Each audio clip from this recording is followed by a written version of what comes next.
मेरे प्यारे मित्रों, स्वागत है आपका हमारे YouTube चैनल कमसन इंस्टीट्यूट में। तो आज मैं आपको ये बताने जा रहा हूँ कि मैथमेटिक्स हुई, अपनी एक्स ग्रुप की इंग्लिश हुई और जो फिजिक्स हुई, इसमें किस प्रकार के क्वेश्चन है वो पूछे जाते हैं और इनका जो लेवल है वो कितना होता है। कई बार अपन क्या करते हैं कि बहुत अपर लेवल कर लेते हैं, लेकिन वो पूछा नहीं जाता। बेसिक क्वेश्चन है वो पूछा जाता है, और जब वो अपर लेवल क्वेश्चन आपके एग्जाम में नहीं पूछे जाते तो आपको कॉन्फिडेंस है वो क्या होता है, लूज होता है। आप अंडर कॉन्फिडेंस में आ जाते हो, उस कारण आपके वो एग्जाम में अच्छे स्कोर नहीं हो पाते। मैंने है वो 2 बार एग्जाम क्रैक किया है, बहुत ही अच्छे मार्क्स के साथ क्रैक किया है, और इस बार मेरा फाइनली है वो PSL में नाम आ चुका है। और अब बात ये रही कि आपको है वो किस प्रकार से एग्जाम को क्रैक करना है। अपन इस लॉकडाउन के चलते बहुत सारे एस्पिरेंट ऐसे हैं जिनको ये पता नहीं होता कि आपको किस प्रकार से एग्जाम है, इसमें क्वेश्चन को हैंडल करना है। अपन प्रैक्टिस करते हैं लेकिन वो मार्क्स नहीं आते। इसका कारण एक होता है कि या तो आपकी तैयारी है उसको आपको है वो आपको ये ध्यान होना चाहिए। आप कोई भी एस्पिरेंट है वो ये UPSC SSC की तैयारी कर रहा है, उससे पूछिए वो उसको पहले क्या होगा, एक वो क्या ब्लूप्रिंट होगा उसके पास, उसमें लिखा होता है कि इस टॉपिक से इतने क्वेश्चन आने, इस टॉपिक से इतने। लेकिन हमारी इस एयरफोर्स नेवी इसमें डिफेंस में होता नहीं। लेकिन मैं मेरा पर्सनल एक्सपीरियंस जो मैंने 4 बार एग्जाम दिया है उसके आधार पर नेवी के एग्जाम दिए, 4 बार एयरफोर्स के दिए हैं, और भी है वो मेरे साथ वाले उनके एक्सपीरियंस के आधार पर बता रहा हूँ किस टॉपिक से कितने क्वेश्चन आते हैं।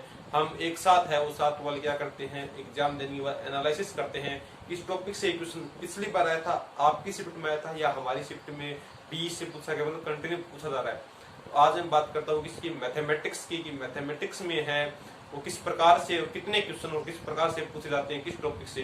तो जो मैं पहला जो टॉपिक लिखने जा रहा हूँ यहाँ पर, पहला जो टॉपिक लिखने जा रहा हूँ वो मैं लिखने जा रहा हूँ ट्रिगोनोमेट्री। ट्रिगोनोमेट्री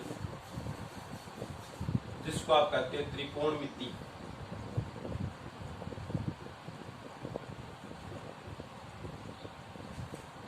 त्रिकोणमिति, ठीक है।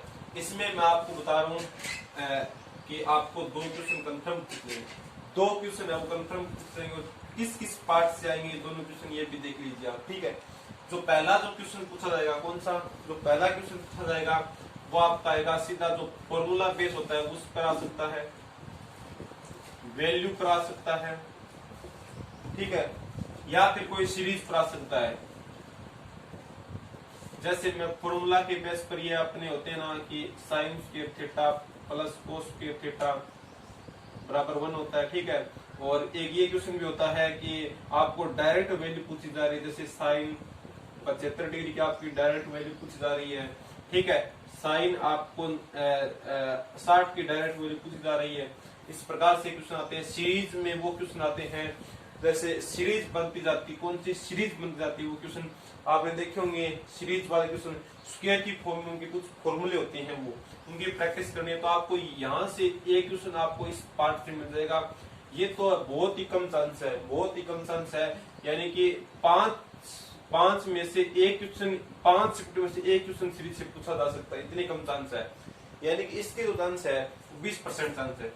बात करता हूं मैं दूसरा क्वेश्चन कहां से आएगा, यह आएगा आपकी इनवर्स ट्रिगोनोमेट्री से। इनवर्स ट्रिगोनोमेट्री, इनवर्स ट्रिगोनोमेट्री कौन सी, जैसे आपको ये फॉर्मूला दे देगा tan इनवर्स का, ठीक है, साइन इनवर्स का, ठीक है, और जैसे x हो गया, और यहाँ पर आपको कोस इनवर्स में कुछ दे देगा, क्या x दे देगा, ठीक है, और बराबर में आपको क्या है 1 लिख देगा। तो आपको बताना है कि इसमें से किसकी वैल्यू क्या हो सकती है। यहाँ पर y z किस प्रकार से दे देगा, या फिर आपको जो tan है इसमें tan inverse x plus tan inverse y plus tan inverse z के बराबर में 1 दे देगा।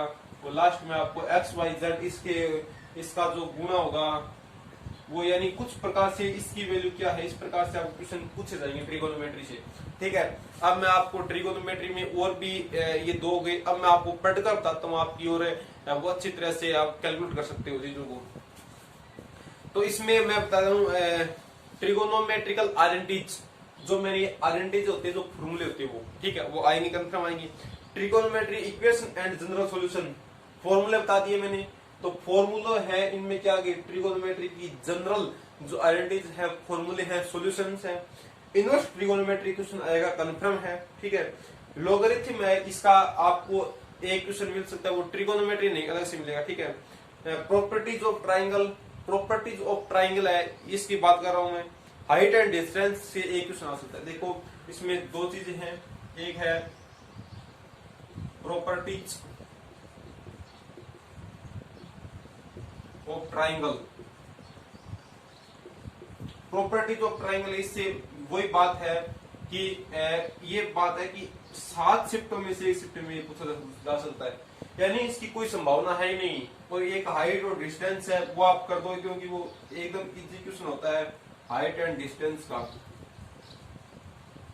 जो अपन 10th क्लास में थे ना कि ये पेड़ की हाइट ये है, इसका यूनियन कोण 60 डिग्री है, ठीक है, तो आपको इसकी यहाँ से तक की दूरी बतानी है। इस प्रकार की क्वेश्चन आएंगे, वो आप इजी वे से हैंडल कर सकते हो, ठीक है। तो अगला बता रहा हूँ, जैसे मैंने यहाँ पर बताया कि 2 क्वेश्चन है, वो किससे पूछे जाएंगे, ट्रिगोनोमेट्री से, ठीक है। ट्रिगो से आपको 2 क्वेश्चन पूछे जाएंगे, ठीक है। अब मैं बात करता हूँ कि अगला टॉपिक है, अगला टॉपिक आपको मैं बता देता हूँ, कॉम्प्लेक्स नंबर है।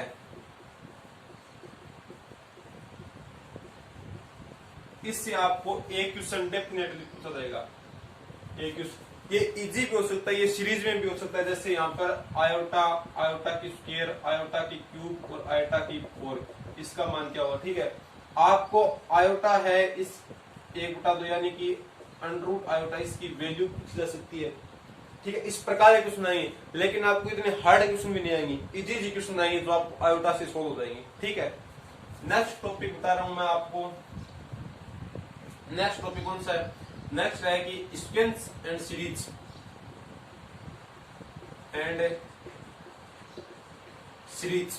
इससे एक क्वेश्चन डेफिनेटली पूछा जाएगा, जिसमें आपको क्वेश्चन होंगे वो कौन से होंगे, एफपी से होंगे और जीपी से। एफपी और जीपी आपको 2 टॉपिक से क्वेश्चन पूछे जाते हैं, और वो भी आपको जो क्वेश्चन पूछे जाएंगे वो लेंथी क्वेश्चन नहीं होंगे, उतने हार्ड क्वेश्चन नहीं होंगे जो आप कोई भी एसके की बुक है या फिर कोई एनडी बुक है उसमें आप सोल्व करते हो, पाथफाइंडर में वो क्वेश्चन नहीं होंगे। पहले बोल रहा हूँ कि वो क्वेश्चन नहीं, इतने इजी क्वेश्चन आएंगे जो आपको फॉर्मूले बेस पर कर जाए, जैसे समांतर माध्य, गुणोत्तर माध्य हो गया, आप इनके आधार पर कर सकते हो, इतने इजी क्वेश्चन पूछे जाएंगे, ठीक है। और मैं अब अगला जो टॉपिक लेता हूँ वो है क्वाड्रेटिक इक्वेशन। ये होती है द्विघात समीकरण, द्विघात समीकरण है, इससे एक क्वेश्चन है डेफिनेटली, एक क्वेश्चन डेफिनेटली पूछा जाएगा, जिसमें आपको कोई समीकरण दी होगी, उसके ये पूछा जा सकता है इसके कितने हल होंगे, ठीक है, इसके कौन से हल होंगे, अगर इसका एक हल है तो दूसरा हल क्या होगा। तो ये क्वाड्रेटिक इक्वेशन है, इस ये टॉपिक है, ये आपको एसके की बुक है उससे ज्यादा आपको कोई नहीं समझा सकता।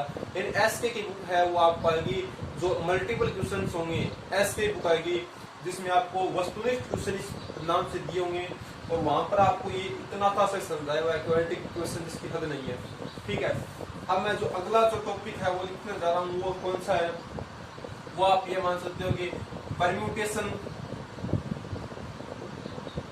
एंड कॉम्बिनेशन, ठीक है। और इसके अथवा में आप मान सकते हो, इसके अथवा में आएगा प्रोबेबिलिटी,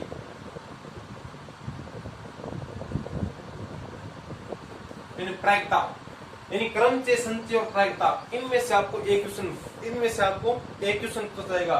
और अगर आपको इसमें से एक क्वेश्चन, और कोई कहेंगे साहब मेरे दोनों क्वेश्चन आए थे, वो हो सकता है कि वो 4-5 शिफ्टों में से 4 शिफ्ट में से एक शिफ्ट में हो सकता है कि इन दोनों टॉपिकों से 2 क्वेश्चन आ जाए, लेकिन संभावना जहां तक है तो एक क्वेश्चन ही आएगा, इनसे एक क्वेश्चन ही आएगा, यानी आपको यहाँ तक एक क्वेश्चन ही देखने को मिलेगा। बात आ गई समझ में, ठीक। मैं जो नेक्स्ट जो टॉपिक लेने जा रहा हूँ वो है आपका जो सांख्यों वाला टॉपिक होता है, वो सांख्यों वाला, ठीक है। सांख्यों वाला टॉपिक है, इसमें 4-5 टॉपिक होते हैं, जैसे मैं नाम लिख रहा हूँ। पहला हो गया वो हो गया रेखा वाला, ठीक है, जिसमें आपको संगत असंगत प्रतिच्छेदित रेखाएं इस प्रकार से आपको पूछा जा सकता है, ठीक है। तो 2 पैरेलल जो लाइन है उनके बीच की डिस्टेंस क्या होंगी, ठीक है, यानी उनकी बीच की डिस्टेंस होती है वो क्या होती है, परपेंडिकुलर डिस्टेंस होती है, वो क्या, ये पूछा जा सकता है रेखा के क्वेश्चन में, ठीक है। और अगला है वो आ गया, जैसे आपका वृत्त आ गया, वृत्त से क्वेश्चन पूछा जा सकता है, व्यास देखकर उनकी परिधि वगैरह, ये इजी क्वेश्चन पूछा जा सकता है। या फिर आपको वृत्त के जो फॉर्मूले हैं अगर काटेंगे तो यानी क्या कंडीशन होगी, त्रिज्या, उनके केंद्रों के बीच की दूरी, यानी ज्यादा से ज्यादा इसका लेवल है वो आएगा नहीं। वृत्त का क्वेश्चन है वो एकदम इजी लेवल का आएगा, ठीक है। अब आगे बात करता हूं, आगे अपन क्या है, परवलय, अति परवलय, दीर्घवृत्त। परवलय हो गया, अति परवलय, दीर्घवृत्त, ठीक है। इन चीजों में आपको वो जो, ठीक है, ये चीज होगी तीनों, इनमें आपको क्या है वो ई वाला पूछा जा सकता है। इसको अपन क्या कहते हैं, उत्केंद्रता। उत्केंद्रता का क्वेश्चन पूछा जा सकता है। उत्केंद्रता आपको पूछी जाएगी, नाभियां दे देंगे या फिर कोई आपको शीर्ष दे देंगे, ठीक है।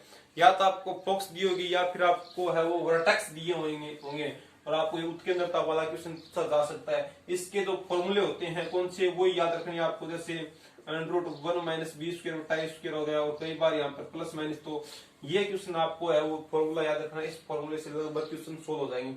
तो आपको ध्यान देना है, ये तो मैंने बता दिया, लेकिन इससे वो 2 क्वेश्चन पूछ जाएंगे। कितने क्वेश्चन है, 2 क्वेश्चन पूछ जाएंगे। कितने क्वेश्चन है, 2 क्वेश्चन है। तो आपको ध्यान देना है, यहाँ पर 2 क्वेश्चन है, आपको 2 क्वेश्चन इनसे पूछे जाएंगे। और ये टॉपिक है वो इतना आप जितना आप 11th के बच्चे सोचते हो उतना हार्ड है नहीं टॉपिक है। आपको टॉपिक हार्ड है, आपको इसके हार्ड क्वेश्चन करने नहीं है। आपको ये हर बार प्रैक्टिस में आपको ये लाना है कि अपन है वो ये क्वेश्चन है इनकी उत्केंद्रता इनको कितनी इजी से कर सकते हैं। आप जितनी इजी से इनको कर सकते हैं, जितने कम टाइम में कर सकते हैं, वो आपकी तैयारी होगी। आपको हार्ड क्वेश्चन करने की जरूरत नहीं है।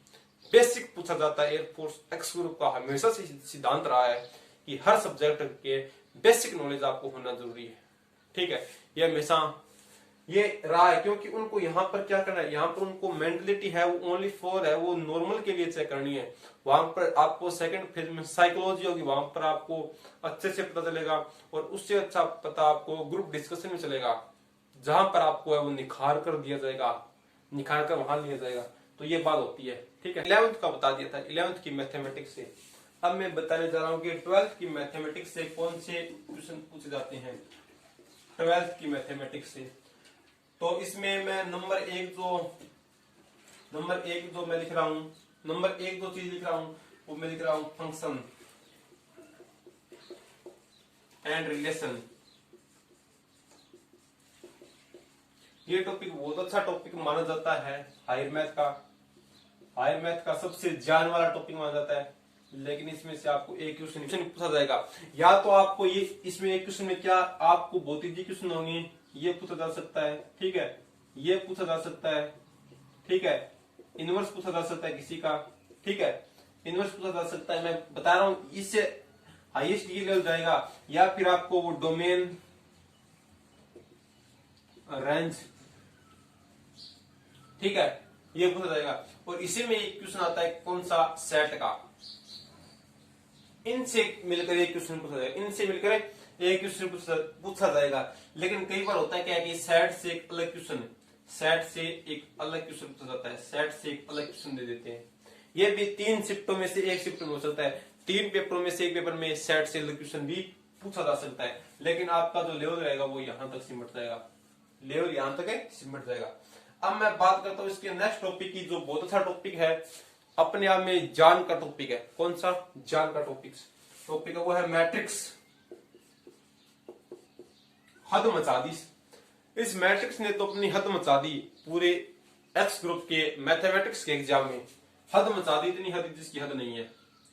ये लो 3 क्वेश्चन अकेले मैट्रिक्स से। लेकिन आपको ध्यान रखना होगा, टाइम जो लेने वाला पोर्शन होगा वो मैट्रिक्स का होगा, मैट्रिक्स का पोर्शन टाइम देने वाला होगा। अगर आप श्योर भी होंगे, अगर आप वो बिना पेन चलाए आप इसको कैलकुलेट भी करते हो, तब भी आप एग्जाम में कंफ्यूज होंगे कि आंसर क्या हो सकता है, क्योंकि इसके ऑप्शन भी इस तरीके से दिए होंगे। और मैट्रिक्स है वो बहुत अच्छा टॉपिक अपने आप में हायर मैथ का। और इसमें ऐसे क्वेश्चन पूछे जाएंगे जिसकी कोई हद नहीं है। इस प्रकार के क्वेश्चन पूछे जाएंगे, इस प्रकार के क्वेश्चन मैट्रिक्स से 3 क्वेश्चन आएंगे और आपको कैलकुलेशन करनी ही होगी इनमें, इसमें कुछ भी कोई नहीं कर सकता, ठीक है। अगला मैं आता हूं, अगला टॉपिक में आता हूं, मैं लिखता हूं यहां पर कौन सा, लिमिट है, लिमिट है और लिमिट हो गई, और इसके साथ में क्या लिखता हूं मैं,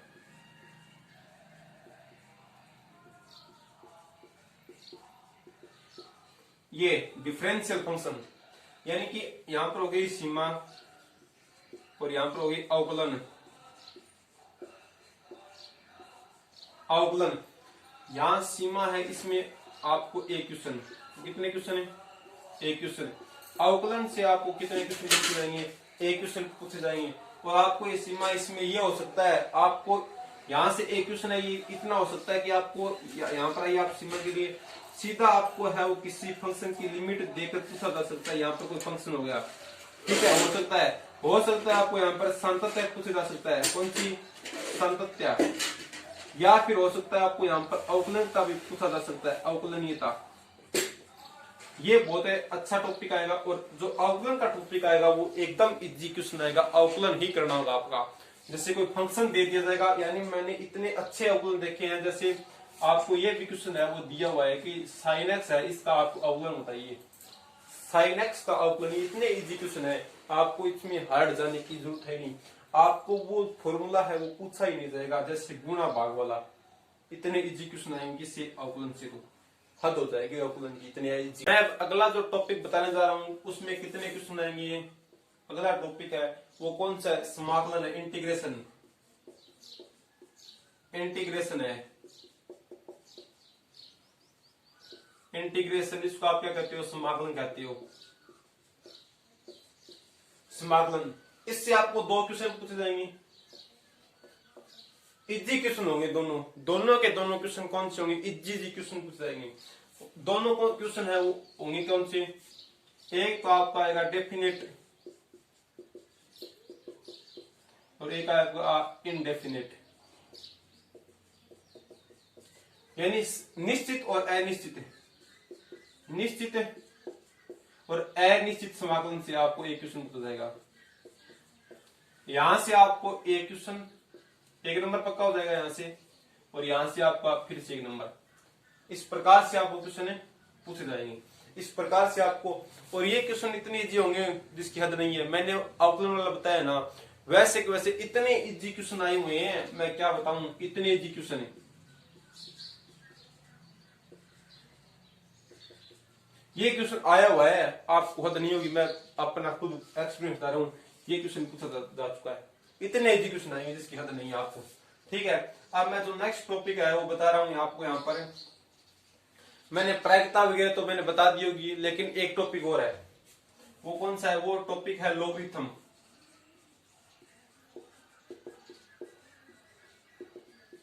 जिसको आप क्या कहते हो, लघुगुणक।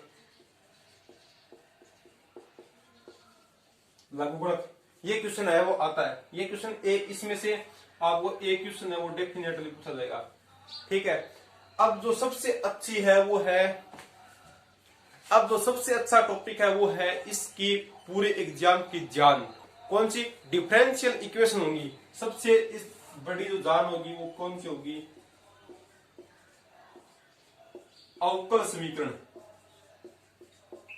अवकल समीकरण जिसमें बंदे हैं वो बहुत ज्यादा क्या है, इससे आपको एक क्वेश्चन पूछा जाएगा, जिसमें बंदे बहुत ज्यादा डरते हैं। लेकिन आपको मैं एक बात बता देता हूँ, लेकिन मैं आपको एक यहाँ पर बात बता रहा हूँ कि ये जो एक क्वेश्चन आएगा, एक क्वेश्चन आएगा, इसका लेवल देख लेना आप, इसका लेवल देख लेना। आपका जो फर्स्ट जो एक्सरसाइज होगी, फर्स्ट एक्सरसाइज होगी कौन सी बुक हो, उसकी फर्स्ट एक्सरसाइज से आगे नहीं आएगा। यानी मैं क्या बता रहा हूँ कि जो घात और कोटि होती है, क्या होती है, घात एंड कोटि, उनसे आगे नहीं जाएगा, उनसे आगे ये नहीं जाएगा, ठीक है, इनकी आगे नहीं जाएगा। यानी मैं क्या कह सकता हूँ कि डिग्री एंड स्क्वायर इनसे आगे नहीं जाएगा, डिग्री एंड सर्ड साइन से आगे आपको नहीं जाएगा। डिग्री ये पूछा जाएगा कि ये इक्वेशन है कितनी कोटि की कितनी घात की है, इससे आगे क्वेश्चन नहीं जाएगा। और इससे आपको एक ही लेवल आगे कर लीजिए, जो समीकरण पूछ जाती है, जो नॉर्मल समीकरण पूछ जाती है, वही आपको हार्ड पढ़ना नहीं है। लोग क्या करते हैं, बहुत ज्यादा डीप में चले जाते हैं, इक्वेशन बड़ी बड़ी क्वेश्चन है, लेकिन वहां पर उनका कोई जायज नहीं है। आप इन क्वेश्चनों में कंफ्यूज हो जाते हो, कन्फर्म इनमें कंफ्यूज होते हैं बच्चे, इनमें बच्चे कंफ्यूज होते हैं, इसलिए बता रहा हूं मैं, इनमें क्वेश्चन आएगा और आप को है वो क्या हो गया, आप उतना डीप चले जाओगे, आप इसको छोड़ भी सकते हो, छोड़ भी देते हैं बच्चे। इससे क्या क्वेश्चन आ सकता है? बिल्कुल आता है, बिल्कुल आता है। ठीक है, अब मैं एक अलग जो टॉपिक है वो लिखने जा रहा हूं। एक जो यहाँ पर आता है maxima and minima, maxima and minima. ठीक है, ये टॉपिक है, इससे एक क्वेश्चन आ सकता है, एक क्वेश्चन आने की संभावना इस टॉपिक से, मैक्सिमा एंड मिनिमा से। मैक्सिमा एंड मिनिमा, और मैक्सिमा एंड मिनिमा की वैल्यू किस वैल्यू पर मैक्सिमम है, किस वैल्यू पर मिनिमम है, ये क्वेश्चन भी पूछा जाता है। तो मैंने यहाँ पर जो एक्स ग्रुप की मैथ थी उसमें 11th और 12th अलग अलग बता दिए किस टॉपिक से कितने क्वेश्चन आते हैं। अगर आपको ये लगता है कि इसे नहीं आते तो आप उस विद्यार्थी से पूछ लीजिए जिसने 2 या 3 बार एग्जाम दिया हो, या फिर 2 या 3 बार उसने एग्जाम क्रैक किया हो। आराम से, कोई दिक्कत नहीं है, कंसल्ट कर सकते हैं आप, यही प्रकार से आता है। Thank you. और बाकी है इंग्लिश, मैथमेटिक्स हो गई यहाँ पर, और फिजिक्स है, और अदर टाइप्स के जो अपन क्या करते हैं, जैसे रागा हो गई, उसमें भी बताएं किस प्रकार से है वो क्वेश्चन पूछे जाते हैं। ठीक है, तो आपको क्या है, कंटिन्यू इसके साथ क्या है, जुड़े रहना है, ताकि आपको एक ब्लूप्रिंट मिल जाए। क्योंकि ऑफलाइन कोचिंग होती है, अगर बच्चा एक बार ऑफलाइन कोचिंग करता है, चाहे वो 1 महीने करो 2 महीने, उसका लेवल है वो हमेशा अलग रहता है, तो उसकी प्रैक्टिस हमेशा अलग रहती है। आप यहाँ पर ऑनलाइन प्रैक्टिस देते हो, गलत नहीं है, लेकिन उनमें आपको ये लेवल नहीं दिया जाता जो आपके आता है, उसमें या तो बहुत नीचा या फिर बहुत ऊपर। लेवल ऊपर ही आता है, क्योंकि एक्स का जो लेवल है वो बहुत नीचा है, वो नीचे लेवल का एग्जाम दिया जाता है, जिसमें आपको फेज 2 में आपको है वो निखारना दिया जाता है। इसका मकसद एयरफोर्स का फेज 2 में बच्चे को निखारना है। Is that quite? ओके, धन्यवाद, जय हिंद।